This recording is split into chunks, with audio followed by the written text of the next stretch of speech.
Hello, my name is Jim Crash Irons, local 80 grip here in Hollywood, California, and creator, co-producer, and host of That's a Wrap.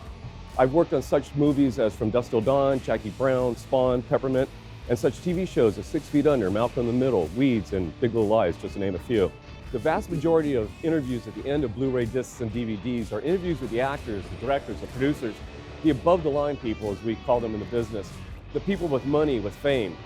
That's a Wrap is about the below-the-line people, the rank-and-file folks, the crew members who are on the set day in and day out, 5 to 6 days a week, 12 to 16 hours a day, dressing actors, building sets, lighting and shooting those sets, helping to create the dreams that Hollywood is built on. These are the magicians upon whom the magic makers rely upon. These are the folks who make the movies and TV shows that the public loves to spend buku dollars on at the movie theater or stretch out on the couch and binge on. My crew and I believe that you want to know about these folks, these talented, hardworking, intelligent folks, the professionals who get the job done because, well, it needs to get done. My sisters and brothers in the film and TV industry get to have their stories told, finally, and we'll tell those stories here on That's a Wrap.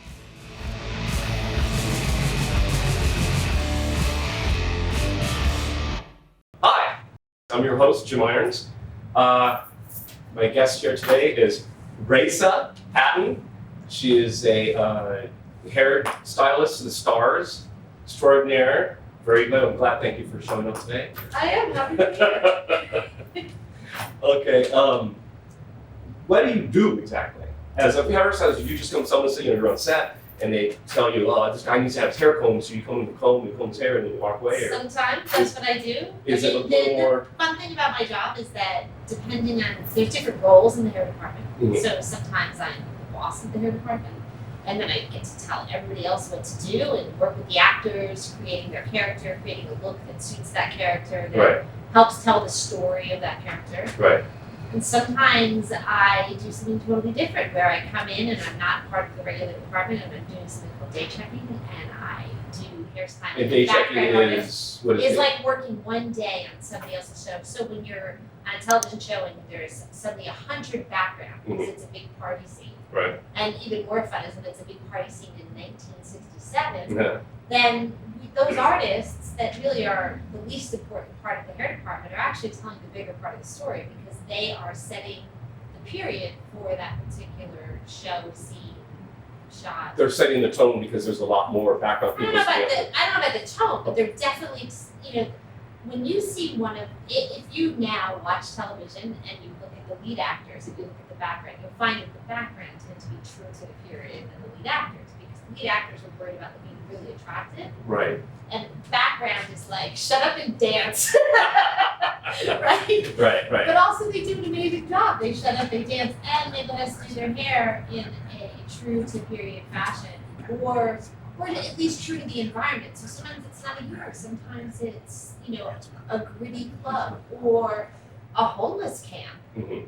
But we then style their hair so that they replicate whatever that is. Right. And set up a story for the actors to walk in and look like that's what's really happening. You mentioned a homeless camp. Do you do research for stuff like that? Absolutely. What does that entail? You have a picture, you get quotes of homeless people. Sometimes it's Google research, but you find a lot of dead ends on the internet, so sometimes I just try to go places. So if I'm reading a script. Is that a hair joke, by the way? Dead ends? It should be. If I'm reading a script, I try to go to the places that I think, are the environment of that script. If I can, of course, I can't go to Melrose, 1965. Oh, so you did Avengers Infinity War, yes? Correct. Yeah. Did you have to go off planet to go find out I what didn't go. Thanos' hair looked like? I didn't go off that. So you didn't do that. We did a really cool thing though. I was very lucky. Those 2 Marvel movies that I did work on, I was running by an effects company. They're the ones that do exactly that, like Thanos, that Right. do Gamora, and on that particular film, I was only brought in to Atlanta for a couple weeks. That was for To do Infinity War, or? For Infinity Okay. War, to do a particular world, which was Gamora's world, which you saw very little. Yes. I understand they're going to use more pieces of that, possibly for the Guardians of the Galaxy 3. Right. But we shot quite extensively this world that is being just trashed. And And we had to come up with that world, which was a combination, of course, of the creators and the producers, the head of Legacy Special Effects, which is this amazing guy, Brian Syke, who does all these really cool prosthetics and is super creative. And then also the costume designer. I don't recall her name, but she's really wonderful and really kind and really collaborative. And it was a really cool process because that was, you know, a whole new world that we got to create. Like nobody knew what was young Gamora's world. Right. So you had a lot of leeway to create. I mean, there's lots of things involved in that, right? I'm just a cog. What do you say, a cog in the wheel? Yeah. I mean, there's a way that, you know, I'm not a key part of that process. Right. On that particular film, but I have been, of course, on other things. But it was still really amazing to watch it all come together. Well, you guys did a great job. It's a very good looking movie. Where did you study? Did you go to school for? I did. I went to a cosmetology school. Right. And at the time I went to cosmetology school, I went to school in New Jersey. Okay. And they changed the law. We had to go to barbering school too. Changed the what? It used to be, I think, and I'm old and I don't remember details that well of something that's not important, but I think what it was is that barbers originally had some kind of process where they worked with another barber and then became barbers, but they didn't have to be licensed. So the state of New Jersey decided they had to be licensed. And they decided that you would do one license and it was barbering and cosmetology, which is what it still says on my license. So I actually went to school for both. I had to shave with a straight razor in my state test, which I think is like kind of unusual, and it was super nerve-wracking. Right. But yeah, so I think I had a great teacher in cosmetology school. I was terrified. I am very conscientious and I want to do things well. I'm not the kind of person that just sort of jumps in and is like, fuck it, if it's bad, you know, right. I'm not that person. Right.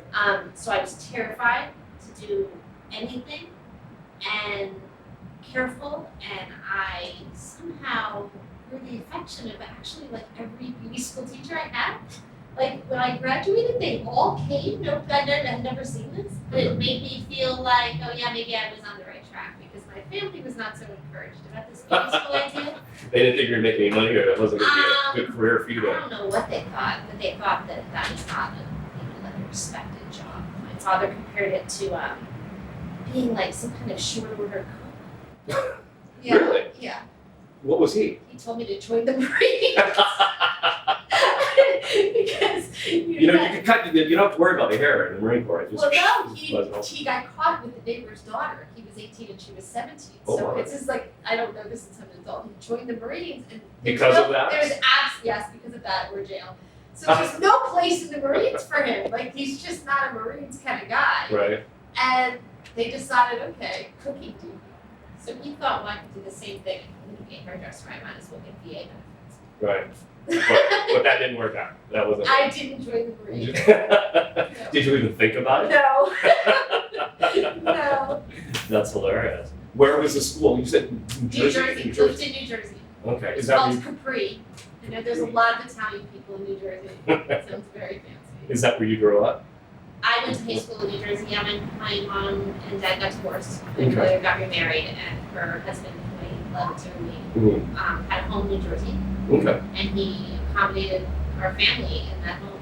That's terrific. Yeah, it was very terrific. When did you come out here to Hollywood? I moved here in 1998. Yeah. I had kind of exhausted all these ideas for my career. So I worked in a salon for a long time. Then I started traveling, teaching haircut while still working in the salon. I had done a little bit of runway. I'd done a bunch of commercials. I'd done like print work. And what I really wanted to do was movies. Right. I did a little theater also. And I came out here, and I think about it now, and I wasn't like 20, right? I was 30. And I was almost 31. And I don't know what I was thinking. Like, I knew no one. Right? Did you always want to get the film business, or always? Always. Okay, so that's. And I sort of was like, I can bring on this guy, and this is a good way to do it. His father was my boss, and it was either open a salon, because that was something that I thought about too. Right. And I did a degree in business during my 20s. I went to college part-time, Okay. thinking maybe I wanted to open a salon. I wasn't really sure. I just felt I didn't want to spend the rest of my life with my high school vocabulary, so I started taking night classes and I enjoyed them, so I started going there. But then I thought, if I open a salon, I'm going to like break this guy's heart who loves me. My best friend, like his kid. Right. I can't do that. It didn't even occur to me like maybe I should get him to be in on it, but he also had 2 partners, so that didn't seem very feasible. And I was dating his son, and his son was not for me. We should never have been dating. Was he also in the hair You business? know, cut to 3 years later, we got engaged for a second, and I had a baby with him. But, Oh, wow. yeah, so that's another story. But the point is, We'll get to that later. I never should have been with him, and I thought, oh, this is perfect. I know what I'm going to do. I'm going to move to California and get in the film business. And I didn't have a ton of money. I mean, it wasn't like a hard luck Madonna story. I think I had $3,000. I had enough to get a cool apartment. Mm-hmm. Did you have any ins into the business? You just came right out. No. You just came out cold You know turkey. how I got my first freebie job? Hmm. So I had made a collection of Beanie Babies for my niece. And when I moved out here with like a house full of furniture, right? Because I was a grown up and I had stuff. And I brought the beanies because they were like selling for all this money. I was hearing these stories of people like going to flea markets and selling Beanie Babies for hundreds of dollars.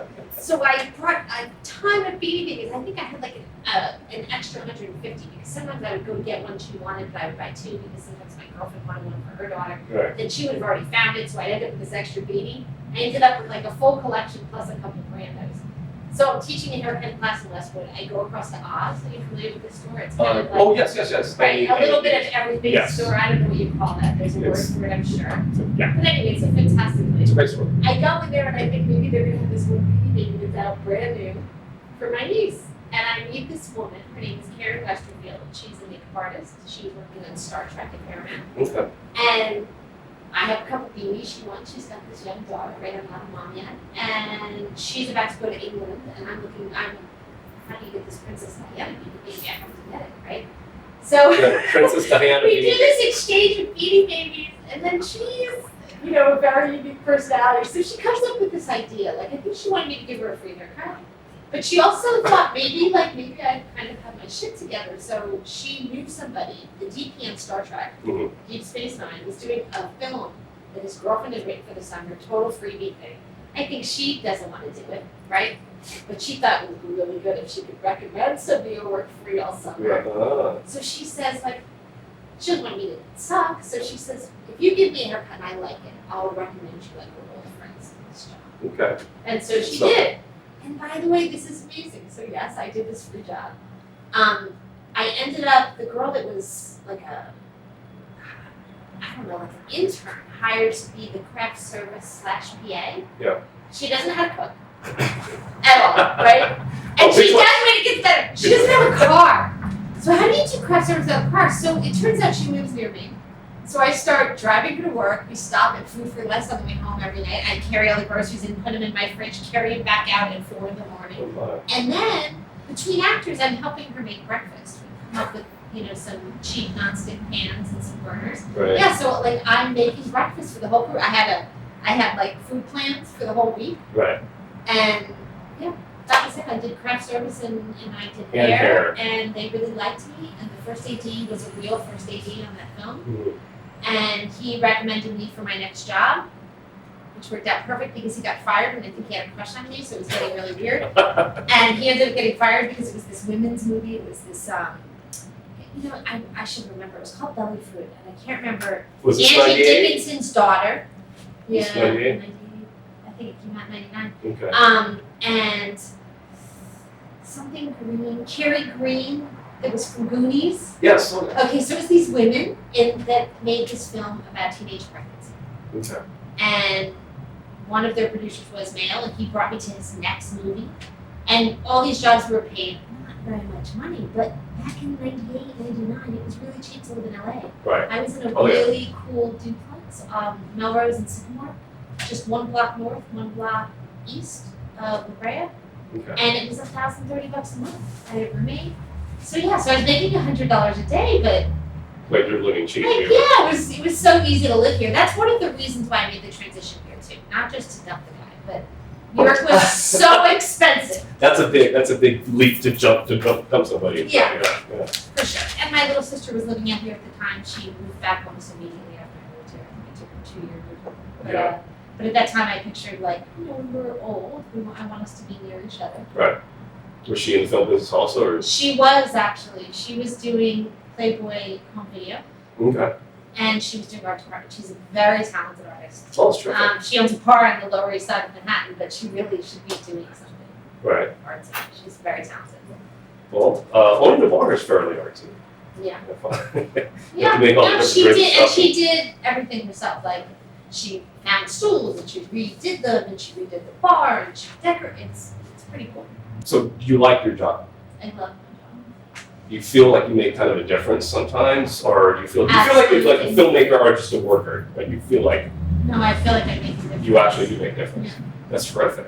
And I feel really proud of the difference. When I see things sometimes, and I think this helped make the audience believe that this person is this person. Right.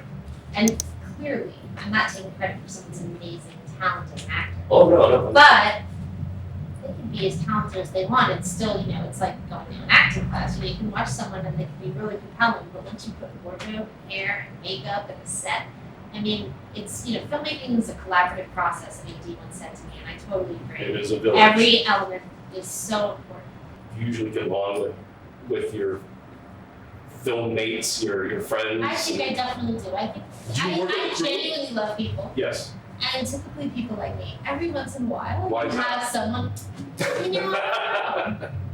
I don't know, I think it's easier. I would tell you this is one of the things that's easier about getting older. There doesn't seem to be a competition. I think when you're young, people in this business are a little hard on you. You feel lucky in your career, in your choice of careers? It seems like you're fairly happy. I feel lucky in general. Okay. Yeah, I mean, in fact, I feel so lucky that I found a birthday card. We're cleaning my house, right? Because my daughter's gotten big, and we have these things that we kind of stuffed away that she's too big for. So we're really ripping them, get rid of them. And I found this birthday card I wrote her, and it's awful. I'm like, if you told me I wrote this birthday card, I would be like, no, I didn't. I would say that it's literally, I don't even say happy birthday. It says it on the front. And inside, I say something about, try to remember as you go through life that some people have it a lot harder than you do, and people don't celebrate their birthday. I'm like, It's kind of harsh. It's horrible. How old was she when you were? Like 5. We figured it out. She was a teen. She just turned 13. It was her 13th birthday. Now, I don't know if we were mid-conversation about something that I could have some excuse for this insane birthday card, but we laughed so hard when I dug it out. I was like, listen to this. She's like, that is a gem and it is not getting thrown out. Well, that seriousness just pouring out. What was I talking about in a birthday card? I don't know. Maybe you're preparing to go live in Washington. Maybe. I don't know. But I do feel like we're very, very lucky. We have a house, and it's falling apart, and I can't believe I still haven't gotten to do the kitchens, and it's like almost 15 years, and I'm still really lucky. That's great. Well, you do like movies. You said you wanted to be in the movie business since you were a kid. Yeah. What kind of movies do you like to go see? I like to see anything that makes me feel stuff. Okay. It can make me feel happy, but I'm not a person like the movie Tommy Boy, which is like, men love Tommy Boy. To me, that is like exactly what I don't want to do with my life. Yeah. So you don't like Tommy Boy? You don't like? It's nothing personal. Animal House? I mean, I love sketch comedy. My first real TV job that I was regular was Mad TV. Yeah. I also did Key and Peele, and I feel really proud of both of those jobs. Right. I learned so much. I grew so much as an artist doing both of those jobs. How long did you work on Key and Peele for? I was involved. So I wanted to be able to do pilot, but it was a funny year for me. I was going from one show to the next, and I never leave shows early, but I was leaving a show that I'd been on all year to go to the final season of a show that I felt very connected to, called Entourage. And I know that's it's like a silly, fun show, but I love those people so much. Right. And our final season was only 10 episodes, so I wanted to be there from the beginning. A show like that, for whoever's watching this, it only shoots 5 days for an episode. It's a half-hour show. Okay. Sometimes you get a little more 6 or 7. Like Entourage was more on location. Sometimes we would do a 7-day episode. but when it's only 10 episodes, you can't just kind of show up 2 episodes in. You've got to be there in the beginning. So I actually left the show early to do that. And then the pilot for Key and Peele was a couple weeks later, and I had a buddy of mine, Michael Moore, cover the pilot of Key and Peele, hoping that I could do it. And that I just felt that it would get picked up for sure. Right. They had, they were trying to make a deal with the networks for that show. And when they got this thing with Comedy Central promised to air it. So it didn't even feel like a pilot. It felt like just went right into it felt like a practice. Yeah. Right. Not really. They, that's the whole thing. We sat there and waited, and then I took another show, and all of a sudden they're like, "Oh, we're gonna start shooting." So I recommended a girlfriend of mine who did a phenomenal job. That's perfect. The first season they had very little money, and they only had 8 episodes, so I just gave her a bunch of wigs, and she rocked it. And then when they got to second season, I was able to join her. So I was her assistant on that show for the whole run of it. How many? You mentioned wigs earlier. Is that your forte? I love wigs, and I love. It's really easy to turn, like, you could stay in that same outfit, that same facial hair, those same glasses, and I could make you look 5 totally different people just by 5 different hairstyles. And by the way, like, if we add facial hair, if we change your wardrobe, if we change your glasses, right, which is props, wardrobe, makeup, we can do amazing things. But I could do some pretty good changes on you just for changing your hair. Can you make this better? Well, yeah, that's right. So we don't have to talk about that. Key and Peele, a friend of mine, my friend Susie Diaz, used to work. You know Susie? Yeah, of course I do. Okay, yeah, she loved that show. She's a brilliant makeup artist, and she loved working there. And also, Susie was the Susan Lucci of the Emmys. I don't know if you know that, but she was like nominated and nominated and nominated. Oh, yes. And never won. Right. And the final season of Key and Peele, her and Scott Wheeler won an Emmy, as they should have. And Scott also, is he makeup also? He was the department head. Department head, okay. Oh, that's terrific. That's really good. Yeah, she's my buddy that I worked at Mad TV with Jordan Keegan. Like, we were there when Jordan Keegan landed. Oh, that's terrific. How long did you do Mad TV? That was a great show. I love that show. Oh, I love it too. That was a great show. I was there 3 seasons, but I popped in and out occasionally before. Okay. Yeah, I'm a big fan of sketch comedy. It's terrific. That's some good stuff. So fun as a hairstylist. Yeah. Well, I can imagine because they have to do all these different characters and whatnot, so you get to dress everybody up. Totally. Well, that's cool. That's nice. That's pretty neat. Has your daughter ever wanted to do? Has she mentioned any kind of job that she wants to do? She talks about being a doctor. Oh, okay. So you didn't become a doctor, but she's gonna. So. My parents thought I should be a lawyer. A lawyer. I wonder if they weren't right. No, I'm glad I'm doing it. That's terrific. They never ever feel like, even when the alarm clock rings and I think, oh God, I never go, oh, I'm just gonna go back to bed, fuck it. Right. Because I have such a commitment to this job that I do. Well, like, this is something that people might want to hear, that people that aren't doing business might want to hear about, is, we mentioned a little earlier, are the hours. Now, as hair, I know hair. So we work the longest hours, yeah, and I'm going to give you a very unpopular opinion, but I have an opinion, and this is it. I love overtime. We do work long hours, but I've never, ever, ever, as someone who is often a department head, I've never been in a situation where I've gone to a producer and said, I need to be in my daughter's show, or this person looks tired, I'm gonna split the day. Like, there's always ways you can work less hours. So when I hear people complaining about working hours, I don't understand. Split the day. I've done it a million times. If I look at a week that is hellacious, and I see, I don't have cast in the second half of the day, or I have someone who's super chill and awesome, but won't mind if I bring someone in to cover them for the rest of the day and there's no changes on their hair, because we change their hair from day to day, right? So that the audience sees us traveling through time, we change clothes, we change hair. So if that's not happening, I can bring someone in to cover me for 8 hours, and the producer can be very happy. I've even done that at slower times where I have friends that are not working, that I'll bring someone in for the morning background and someone else for the afternoon background, because it costs them the same amount of money to pay one person a 12-hour day or a 14-hour day as it does to pay 2 people an 8-hour day. So you have these 2 people, so they're not killing themselves at work. Correct. And they're both getting some hours to keep their health insurance. Right. That's how we get health insurance. Oh, yeah. Is by working with a certain amount of hours. So yeah, when I listen to people complaining about our hours, I'm saying, if someone's abusing you, don't work for them. Right. But also, But that's different from working long hours. don't be afraid to say, I need a day off. Right. There's lots of jobs that can take a day off. A costume designer, she establishes characters and goes home. I'm not saying she doesn't work crazy days in prep, putting those established outfits together. And I'm not saying that some of us all don't have crazy days. We do. But what do we do without the overtime? I mean, I couldn't live in Los Angeles on what I made for 8 hours. I can tell you because I'm trying to barely do it now as I'm between jobs working for my friends, getting 8-hour days. Oh, yeah. I want to work 12 hours. I want to work 14 hours. I love double time. I'm like, yes. It's like, really, it's like I did a whole bunch of cocaine. I'm like, yeah, let's do it. Work is cocaine, dude. That's something new. I don't think I've ever heard that before. That's pretty good. I love doing drugs. That's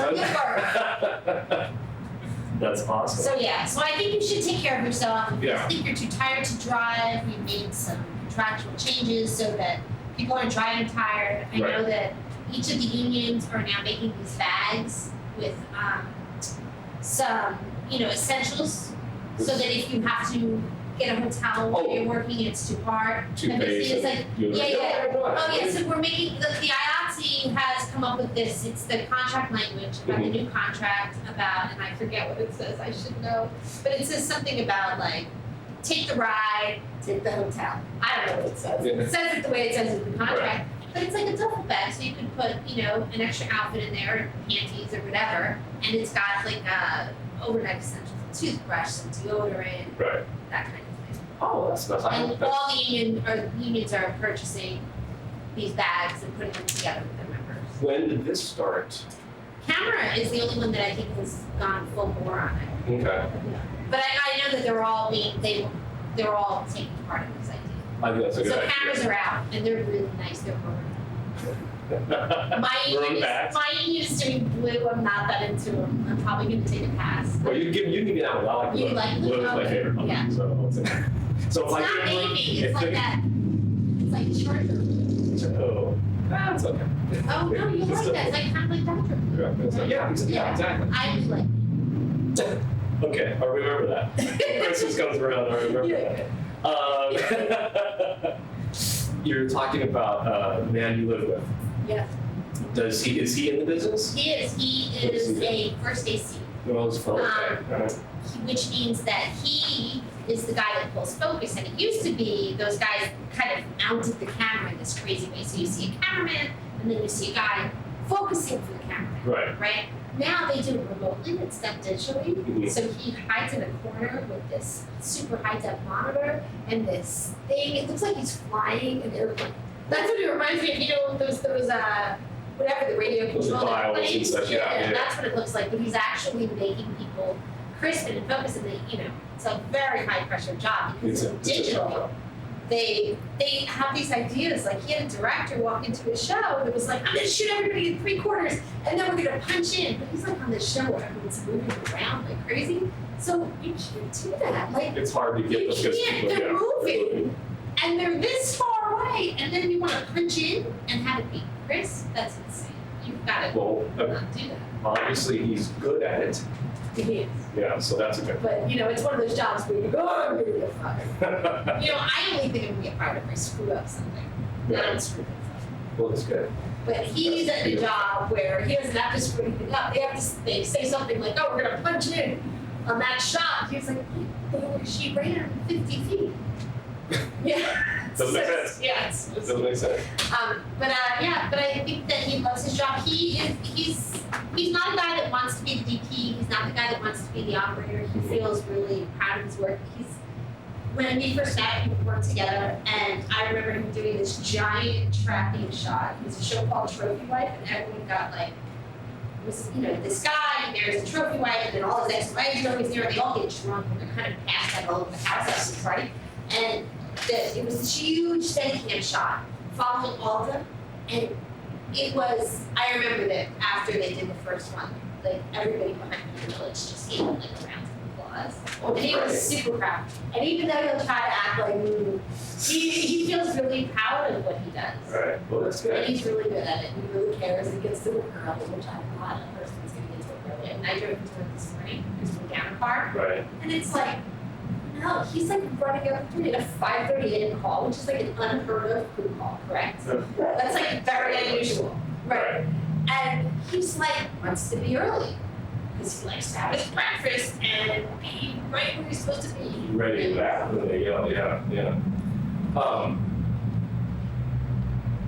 That's nice. And I got the maroon back. Remind me when you get the blue one, because I'm gonna check that out. Or 5:30 is very, very early. I'm sure you're probably working crazy. And remember that 16 my days. department would be much earlier. Well, So- so what time is your usual call? I don't know usual, but you've got to figure that if a crew was going to come in, let's see, the average crew call is 7. Right. I think that's pretty normal, right? Yeah, 7 that's- a.m. that's to 12. nice. I would say most crews are in at 7. That means hair and makeup are usually in like 4:42, so that you get 18 minutes set up, which was negotiated by our unions, for us to be ready, so that the actors can sit down in our chair at exactly 5. Right. So you're there a good, almost 2 hours Yeah, usually we have women For- 2 hours for the earlier. rest of the crew, yeah. Because hair, makeup, wardrobe, PP. Right. So if you say you get there at 4:42, Right. and they're gonna be shooting that day, to like 9 or 10, do you stay the entire time, or you leave, It depends, but I tell you, I would never drive, I would never risk my life by driving tired. Right, right, So it really does depend. Also, I work in a department where you have multiple people and things are slow. I'm like, go back, chill out for half an hour. Right. If it's too hot, go take a break. And I try to make sure we all break each other out. right. Even if we don't we have something also called an NDB, right? Mhm. So that means that they don't take we don't have to punch out basically, and we have a hot breakfast and we get it for 30 minutes, and that's to help the crew or the producers so that they don't have to pay us extra money in meal penalties. Right, But also it helps people to just have a half an hour. just So relax. even if someone can't take like a proper NDB, right? Mhm. I'm still always like, okay, things are going good now, everything's under control, go take a break. Right. Yeah, you can sit down for a while, there's nothing going on, just I don't put your need- feet up for a little We bit. don't need 6 or 7 hairdressers. They can't, they're not utilized at time, they're just sitting there. Right, So if they take a break, right, I remember I went to we have these ceremonies for 50-year members, Mhm. which are really nice, they're general membership meetings. And all the members that are 50 years always speak. And very recently, we had them in the grant, all the Star Trek hair departments, right? Nursing room. And she says, like, my advice, enjoy your work and take naps. It's true. I mean, it's true. But also take care of yourself. You know, when you're sick, go home, get someone to cover you. Right, Like, we have to also function. Humans can be awake for 14 hours a day. oh, yeah, well, a lot of us in the business are. Even Most of the though time. it's business, Yeah. you're at home, you're doing housework. I mean, so that's why to me it doesn't make much of a difference on the weight. You know, life costs me more money when I'm working those kind of hours because I end up doing things like not cooking, paying for drivers to take my kid places that she has to be. Right, But you know, I typically don't let myself get to the point of sick and exhausted. It's just not in my game. well, it's not safe also, I mean, say it's you're not going to a safe. location somewhere far away and then work 14 Right. hours and you have to drive. Correct. And we all have different tolerances. Yes. And we all have different tolerances at different times. When people are going after the hours, I'm saying, make choices that suit you. That's all. Just Yeah. make choices that suit you. But I have done this a million times, split days with people, split days between people that are working for me. Right, And I've never had any pushback from any producer. So when I hear people saying, "Oh, we're trying to kill us," I can't help but wonder: are you saying I can't do this? right, Because you should. And again, there's some things I can't do it. I had an ear infection last year. I thought I was going to die. It was like the worst thing ever. Like little kids, I don't know. kids get these and they live. You never had one before? No, I never had one, but it is really It's not painful. fun. Yeah. No, It's not. I would rather just kill myself Yeah. than ever have another ear infection. It was really bad. And I got to go. How long did that last for? You know, it took a couple days before I really felt it. But you took that time off. You're working to go to work and say, oh my I God. worked lazy hours. Yeah. I Okay. did go to work. I didn't take any days off. But I also didn't work very long. And was happy to be replaced. Like, I can come into this person and make it easy for you because sometimes it's just easier to do work yourself and have somebody else try to imitate it because it's hard to do. Right. You know, when you look at the painting, you see something completely different than I do, right? You see those pictures that are like that, right? Like, who do you see first, the wolf or the lady? Oh. I know you see the lady. Hey, it's just wolf lady. I like wolves. I see the bird. There's no bird in the picture. I know. That's the problem. Anyway, yeah, I think you have to make sure. I'm not against overtime. I love overtime. I just think you have to take care of yourself. You have to take care of your crew. When I see somebody that looks tired, Yeah. I'm like, hey, you can't try it. Do you need a room? Do you need a ride? Like, that's, you know, we're fighting for that, and those are really good things. Well, I was going to ask you, do you know anybody who's been hurt because they I were was working on a long? show called Safe Grace in 2007, and I want to say, I don't recall his name, but it was I want to say he was our rigging grip. He drove like off the 5 into a building and got himself good. I mean, he didn't die. He ended up still able to work, Right. not immediately, Yeah. but by the end of the season he was back minimally, you know, working the shorter. But yeah, he got himself good. Also, look, I mean, you can't do drugs. You can't drink at work. And I know a lot of people, and I'm sure it's in every business. You know, people say, "Oh, this business." I'm like, yeah, all right. I mean, my sister, who's not an alcoholic, but she's fine in the bar, she is drinking right along with the customer. You know, not now. Now she's home and she's a mom, whatever. Right. But before she was a mom, she was hammered. I have pictures to prove it. Like, I know Did a she lot do a of good job though? yeah, she's a great person. There you Everybody go. loves her. There you Yeah, you read her Yelp pages, her review on her bar, everything is, Dee, the owner's the best. You know, you can't go drink at work. I see a lot of that. I see a lot of it. And I think it's dangerous. Yeah. But at least if you're gonna drink at work, you know. I was saying, are they people Don't- drinking? Are they drinking like out in the open, or they're going? No, they're straight. They go, yeah, but I'm Those a pictures. really good cook and I have really good nose. Oh, okay. So yeah. And it's not a great choice. I mean, but just don't do anything that's gonna get yourself hurt anyway. Right. That's all I got to say. Again, this is rampant in our society, right? You can't walk a block without buying a beer or a pack of cigarettes.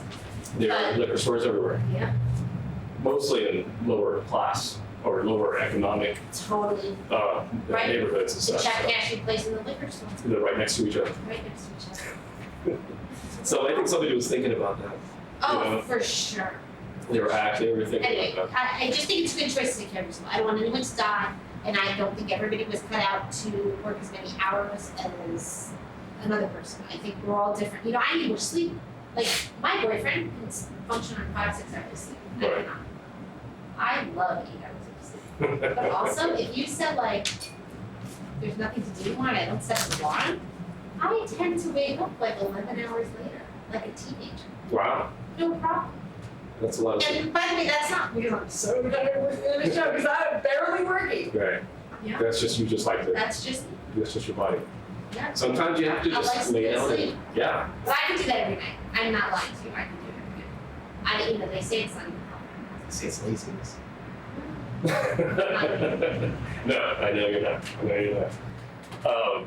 That's hilarious. So that's great. When you were speaking of drinking at work, do you feel usually you feel a camaraderie with the people that you're working with, not just your own department? but- Absolutely. That's one of the things that I really love. I think, you know, I always had that. I worked in a salon for a really long time. There was like 32 operators, a couple male people, and an esthetician, and then a lot of hairstylists. And we were such a family. Mhm. We celebrate each other's births. We celebrate each other's weddings. We celebrate each other's sadness. we did everything together. So that was something that was really hard for me to give up. I think it's why I waited until I was 30 and in my like, oh my God, what am I going to do with my life? What am I doing crisis? Because I was making great money and I was working with these people that I love, and it was really hard to walk away from that. And I hoped to find it when I was doing this. In the beginning, I wasn't so sure. I was like, oh my God, some of these people are really not very happy. Right. But yeah, I feel like just like anything, I think you find your village. Same thing with when I moved to LA. I was like, meet like a neighbor down the street. He's like, yeah, I'm a producer. And it's like, I never saw that guy work a day. Like, what is he producing? I think he's producing cash to give his landlord that his parents sent him. Literally. That sounds like a pretty good job. Yeah, there's a lot of that. There's a lot of that. I wish my parents had money. I wish my parents had one. So that's definitely resounding. Yes, Yes, I love the camaraderie feel. do you work with a certain crew most of the time? Do you kind of bounce around? No, but the funny, because of the way we work, and we're on these big movie lots that have multiple shows going on at once, you tend to have friends. Like, I'm on a show, but then I walk outside and there's my buddy Crash. And then I go 2 stages down and there's my buddy Bird, who knows my buddy Crash. Like, you know, so I think you make a village. It's great if you can keep it together, and definitely there's some, that's why Entourage was so important to me, because that group of people was so special. That with the people at Key and Peele, the people at Meant to Be, like those crews also faking, like I've had some really great groups of people on shows, and they're incredibly important to me, and I try my best to keep in touch with them, even if it's, just a rando text. Right. I'm thankful, I know a lot of people are hard on Facebook. I'm thankful for Facebook because I think that it gets me knowing what's going on. Yeah, well, it keeps you connected with other people without actually having to see them. Even though I'd love to see them, but yeah, you can't. It's so nice to watch people you don't see for a while, and their kids are getting big. The other day, I was on set.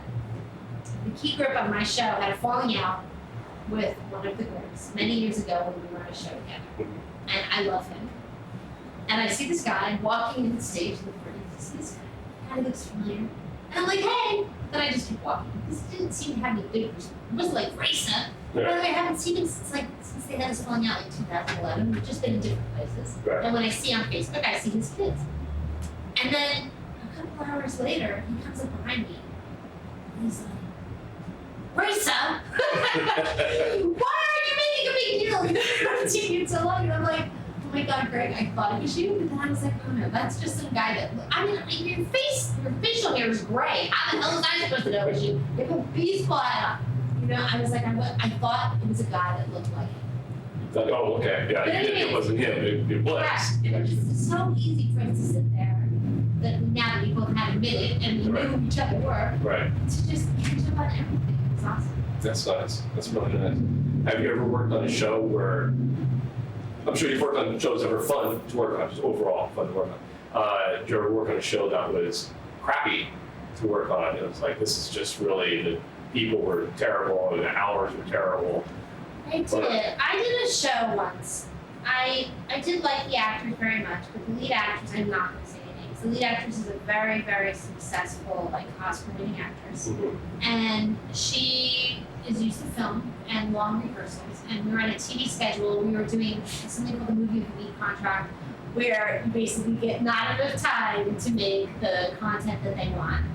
And hours were really rough. I really liked everyone there, but the hours were rough. By Wednesday, we were really getting off so late. Yeah. And my daughter was very young at that time. I remember on a Wednesday picking her up at the babysitter at 2 o'clock in the morning, and she woke up because she was so happy to see me, and then we were snail hunting till 4. And then I had to bring her to preschool the next morning, get up. That was rough. Yeah. That was a rough one. I think there was, that particular personality was impacting a lot of the other actors too. I don't think they were feeling good. Yeah, because of this one person. Happening. Yeah. Yeah, Just being a diva? she was, I don't know if I would call what she was doing being a diva. I would say she was like, she was being a diva, I think it was narcissistic. Okay. And I think there's a difference. Yeah, no, definitely. Because she wasn't saying, look at me. She was just saying, this is what I need.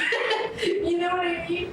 Kind of bluntly, she wasn't like Yeah, nicely like I don't think asking. she realized what was happening. Yeah, You know? And she gets her 12-hour turnaround, right. right?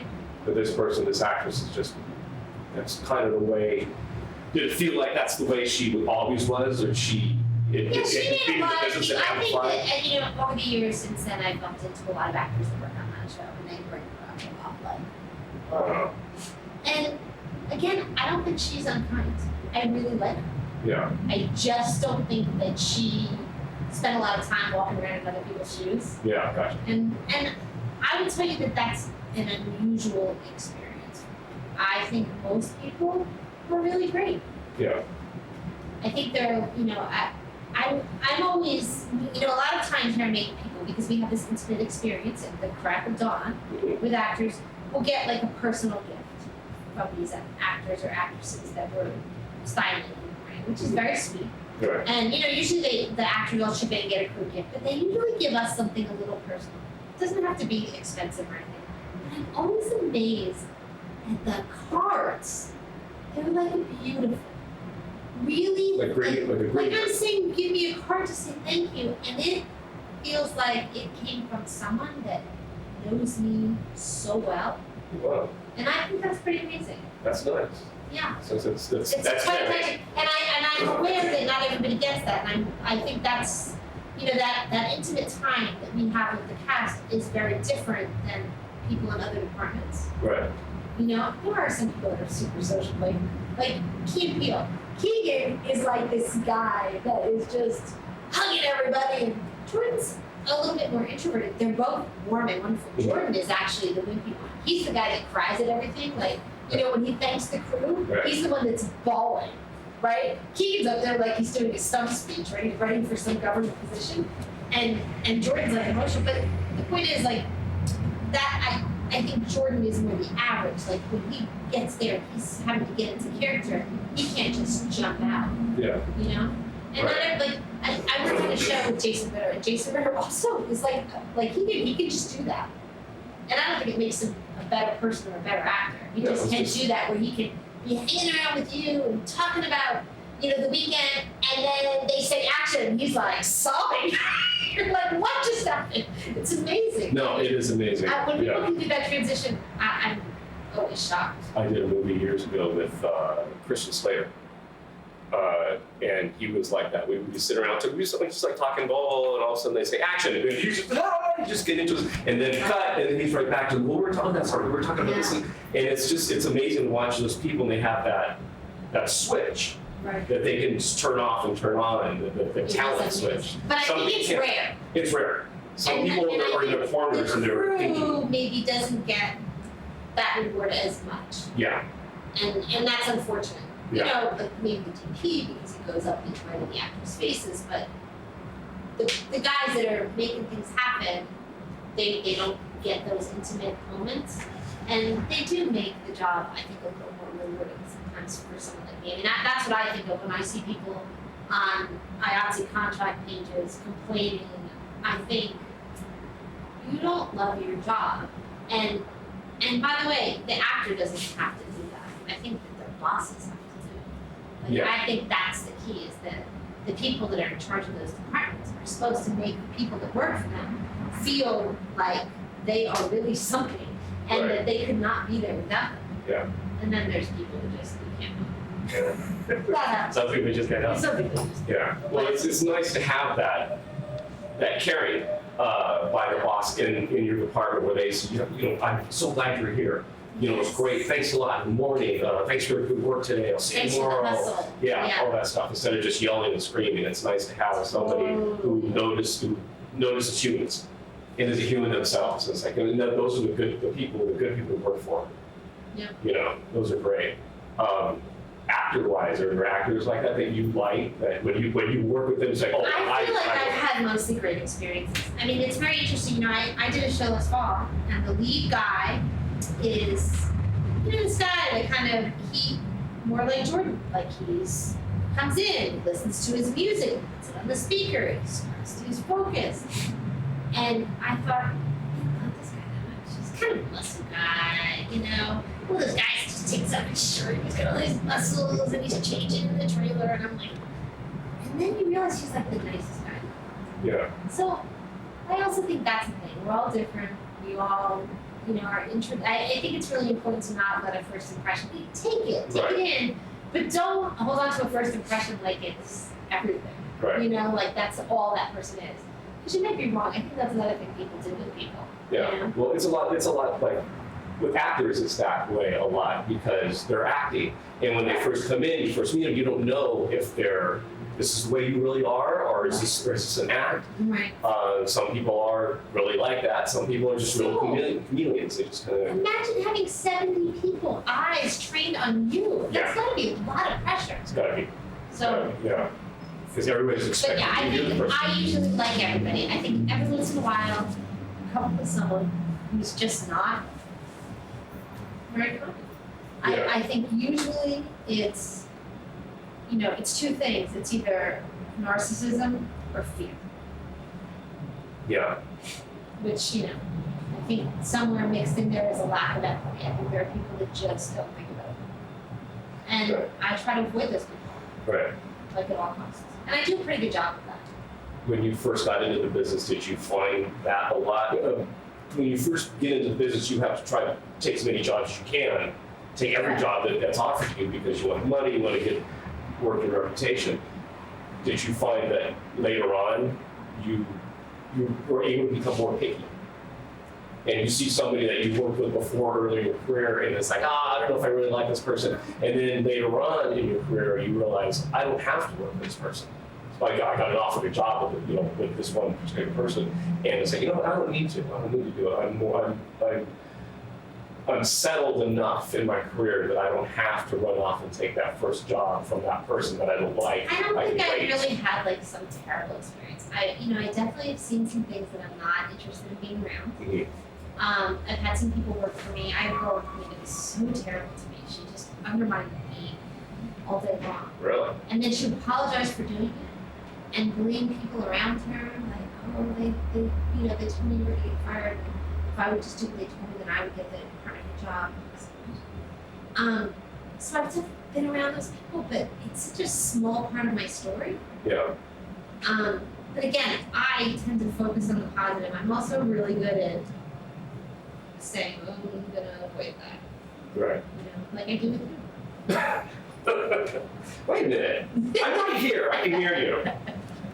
I've always found, not always, but a lot of times when you're talking about doubles, stunt doubles, and I've seen a lot of skits on this where you'll see the star will come out and he's going to be in this big fight, right? And then all of a sudden they cut to another angle, and it's the stunt double, and you can totally tell.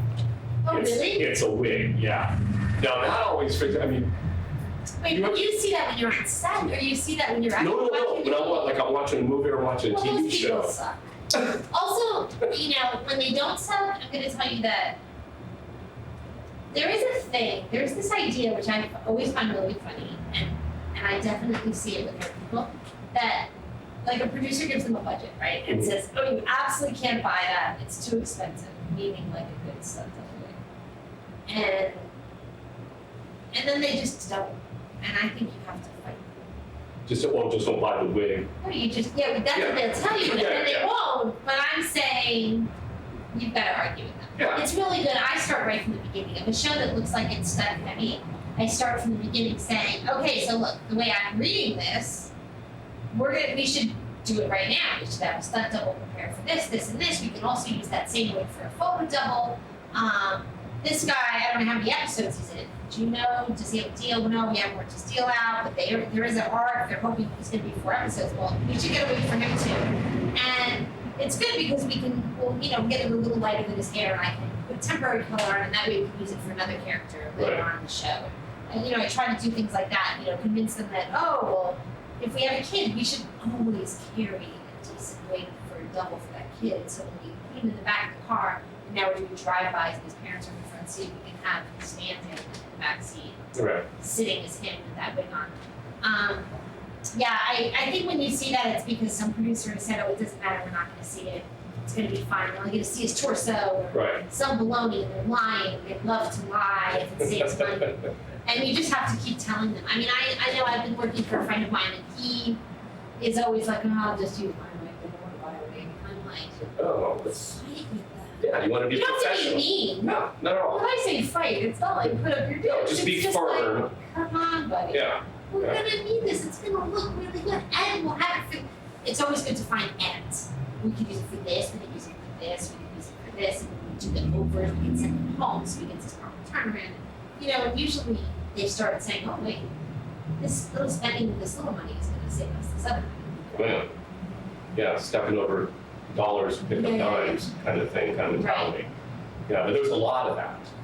Oh, for sure. In the film world, film TV world, there's a lot of that where they're trying to save money, and they realize that you're not really saving money Right. by, and the product looks terrible. The Totally. show looks terrible, the lighting looks bad, or they Well, and also hire bad actors. safety. I heard a story the other day from a grip who went to the UPM, which is the guy that gives us our money, Mhm. and he said, I need this particular device, and it's gonna hold this thing that blocks the light. I don't know enough about that for big stuff, but he wanted this big craney thing, Mhm. and the UPM changed the order and got this smaller thing that didn't really support whatever it was supposed to be holding, and it toppled over.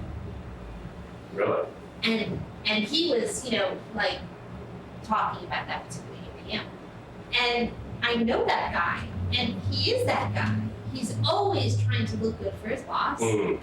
And I don't know, to look good that you know, this is the guy when he was AD. I watched him fire an entire staff of ADs that were under him because of his screw up. It miffed me.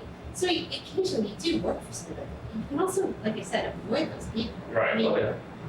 and I don't feel like I suffered when I was younger in this business, but I definitely have. You know, some people follow money. I'm not that great at following money. I follow joy. Right. So I do try to be around people that make me happy. I've done a couple shows with people that are amazing. Jordan and Keegan from Key and Peele, anyone from Mad TV. Entourage was like a family to me. We're like a family. We care about each other. When stuff happens, we're there for each other. I mean, there's a guy there who's now, I watched him be like a camera assistant, Mhm. and he's now the DP. There's a guy there that was a PA. It was the show that everyone got fired, but the boss that was a dope. And he was a PA, the second set of PAs after the firing, and he hooked up with the DP and ended up getting into the camera union on another show with them. So he started off as like a camera assistant, like a non-union, like a camera PA, Mhm. and managed to get days during times they were busy. And now he's part of their union and part of their team. And I tend to be around people like that are just grouped together. You know, I'll tell you, those guys from Entourage, I could call them, any of them right now, for anything. If they were doing the show and they were in a position to hire me, I knew they would. And working with them as like family, I mean, That's terrific. yeah, I feel like I've been pretty lucky. But again, like I said, when I see someone's a schmuck, I tend to run, you know? And it's not always advantageous financially. Yeah. Like turning down a job for a schmuck, you might No not schmuck have deal. another, you know. You know, you won't have to sit there and have to deal with this person when there's so much crap going on in the real world. You know, you don't have to have that at work as well. So One of the fun things about putting a wig on someone when you're doing a sketch is they literally transform before your eyes. Like, you will put a wig on somebody, maybe a mama, right? Making sort of, you know, some kind of like trashy guy. And you'll see posture changes, expression changes, everything. right. Amazing. One of the most fun times that I recall putting a wig on somebody many years ago, I did this thing for Fox NFL. It is for the pregame show on Fox. You know, Right. Rob Riggle, it's Riggle's Picks. Right. Years ago it was Frank's Picks, and it was Right. Frank Caliendo. And Frank Caliendo was doing a show in Vegas for a while. I forget at what hotel. But because of that, we were flying to Vegas to shoot the Fox show. And one day, and it was just such a crazy day, I'm in a hotel room, and I'm working with my dear friend Scott Wheeler, who I love, and all of a sudden they want to take Frank downstairs. And Scott says, I can't be in here with you. And I'm like, what? He just got through a divorce, and apparently his wife was convinced he was leaving her for me, which is like totally false. Oh, wow. We're like friends. Right. He's never been, he's not, you know, I was teasing that he only likes Asian women, but he's literally like, we love each other, but not at all like that. I just don't expect it's not, I'm not confused about that. I promise you, it's not at all. So he runs out of the hotel room, and then he tells me the hallway that if he's in a hotel room, and it actually has that language, if he's in a hotel room with me alone, that will be, they assume that we're having, no, they're already getting divorced, but it'll be assumed that we're having an affair, and he'll have to pay this $50,000. Oh my God. So this is 5 year limit. Like when it's that 5-year anniversary of his divorce, we decide like we could be in a hotel room together. We always joke we're never going to be in a hotel room together. Anyway, that's very same day. Frank comes back up. We tell Frank, and he can't believe it. He's like, just thinks it's hysterical because of course we've all known each other forever from Mad TV. Mm-hmm. And then remember that Frank is doing the show in this hotel, and everybody knows who he is because many of the people staying in the hotel are there just to see this Frank Kelly and their comedy show. Right, very funny guy. And we have him set up looking like Jack Nicholson. And when I tell you, we walk downstairs and he walks, it's like any other place we've been with him all day, when he looks like himself, we're getting it's a mob scene. Right. Autographs and photographs. Now, as Jack Nicholson, the short, kind of stocky guy, people were terrified. They were like parting the seas because they just couldn't understand what was happening. He was so strange looking. I don't know if that's a good story. So, I did a show called Key and Peele, right? You know, one of the lead actors has no hair. Yeah, Right? Keith. Correct, Keegan. So one day we do this sketch, and there's all these actors, and there's some that are very famous in this sketch, and I don't remember who they were, but all I know is Keegan comes to say, "You realize I thought you were old," and he's like, "Oh, this is fake," and they just did not believe it. So we ended up with these 3 women. They couldn't believe that his afro was hair that was glued on Was it like a to his big? head. It wasn't a wig, this was like a hand-laid afro. Mhm. No, I don't even remember the particular shape. But of course, we're pretty good at this. Mhm. And I don't remember who did his hair that day. I believe it was Amanda, but whatever it was, I know that I was cleaning him up. And these women stood around me. And when I'm taking the hair off his head with this sort of wig solution we used to remove the adhesive, they're like, oh! They just couldn't believe it. Can I touch it? And they couldn't believe it, which was really cool. I think That's I'm sure something people will good. remember that story forever because it was pretty amazing. It was Yeah. really, really a fun day, for sure. Raissa? That is not my name. Raissa Carr. Yes, Raissa Patton's been our guest today at the Cruise Stories. I want to thank you very much. You're very You're welcome. awesome, it's terrific, and You are. good luck with the meetings. Thanks.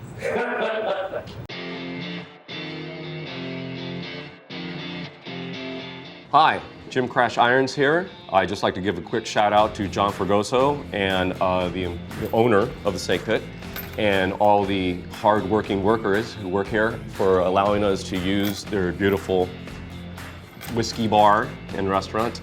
Thank you, Crystal and Noah and everyone else. You guys are fantastic. If you guys ever get a chance to come down to Melrose and hang out at Snake Pit, I suggest it. Great food, good drinks, good people. Again, thank you guys very much. Thank you, Snake Pit.